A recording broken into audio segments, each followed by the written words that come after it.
Hi, my name is Alyssa Padilla. I'm Keisha Sondaputra. And I'm Haley Chow. Today on this crash course, we're going to be talking about Dutch imperialism in Asia. Sorry if we mispronounce words like Qatar or Qatar.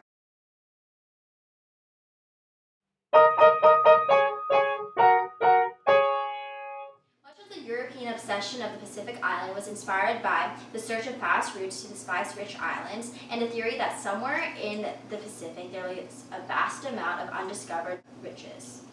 Before the Dutch dominated the Spice Islands, the Dutch was content with trading with the Portuguese. However, in the 1550s, Spain was in war with the Netherlands. Portugal, in a dynastic union with Spain, had made it impossible to trade with the Netherlands. This led to the Dutch plotting an expedition to Indonesia. The first Dutch expedition to the Moluccas, also known today as Indonesia, took place from 1595 to 1597, led by Cornelis de Houtman.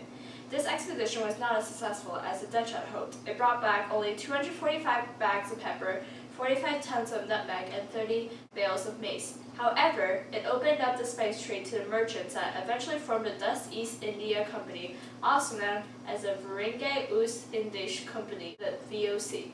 Its main purpose was to protect trade in the Indian Ocean while also being an active participant in the war for independence from Spain. The Dutch East India Company later established a monopoly in the Asian trade. This new trade deal introduced a new influx of goods to Asia, including textiles, opium, iron, and more. Although the company originally attempted to confine its efforts solely to trade, it was eventually drawn into the politics of Indonesia. Thus, it later became the leading political power of the archipelago. It also marked the end of the Portuguese Empire domination in that region. The Dutch established its first trading post in Batam, northwest Java, in 1611. Another was established in Jakarta, known today as the capital of Indonesia, Jakarta. Remember, the Dutch did not actually imperialize in Indonesia until the 19th century. In 1604, the British East India Company made a second voyage to Molucca, which is the Indonesian term for the Moluccan Islands. This started the Anglo-Dutch competition for spices. The VOC, in a brawl with the British East India Company, sought to eliminate the power by disposing of growers and local rulers associating itself with British power, and thus they replaced them with VOC followers instead. The interference of politics led the Dutch assisting local powers in advancing territories while they themselves were gaining more power. The economic intervention of the Dutch also heavily disrupted the Indonesian economy and trade with its Western styles. The entrance of the Dutch East India Company also caused conflicts with Europe's other dominant powers, as disputes on controlling the foreign land occurred. With the influence of the company, the traders enacted a movement on spreading the Roman Catholic religion, which was started by the Portuguese. The VOC took serious measures to gain more power, such as burning the city of Sumatra to gain control of the pepper trade.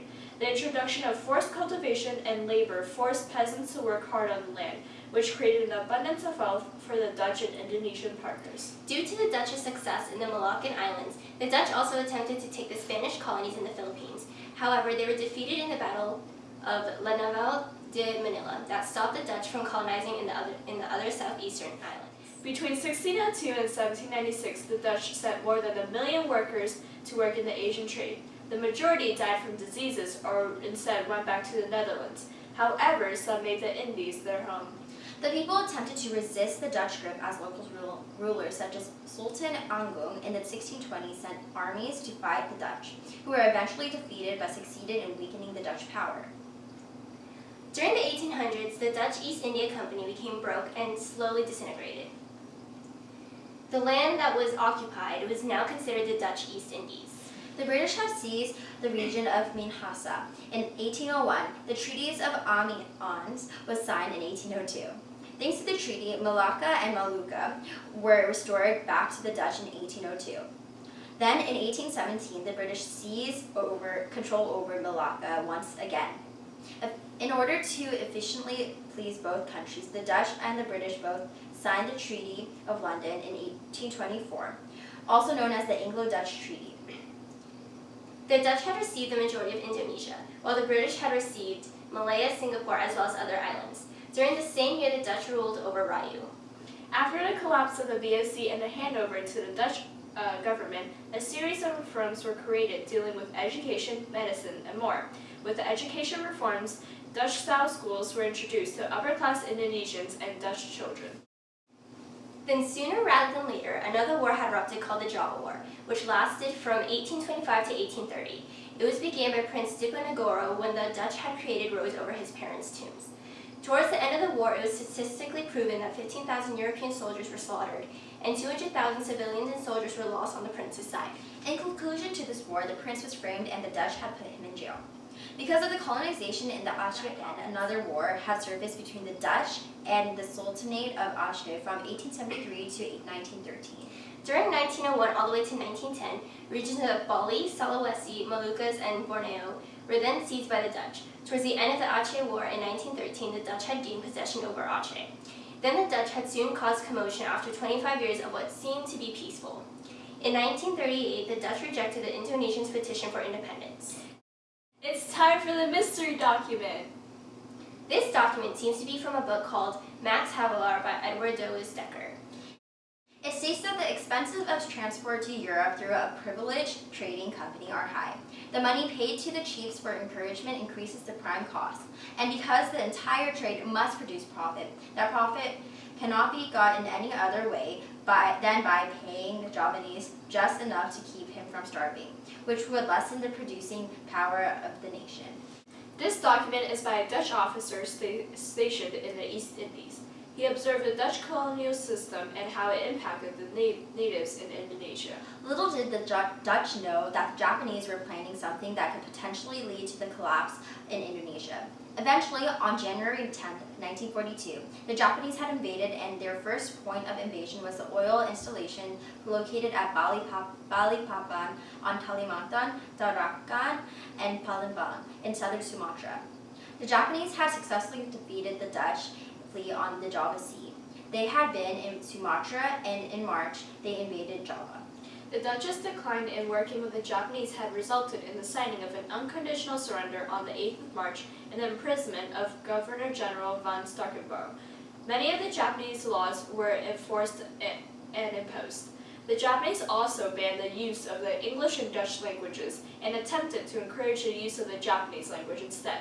However, in order to promote the Japanese propaganda, the Indonesian language had to be used. All of the political activities and associations were replaced by Japanese organizations and corporations. The first of these was the AAA movement, which hailed Japan to be the light of Asia, leader of Asia, and protector of Asia. Since that didn't succeed as planned, Hatta, an Indonesian leader, had urged to resist Japanese rule but then decided to cooperate with them rather than to be punished by them.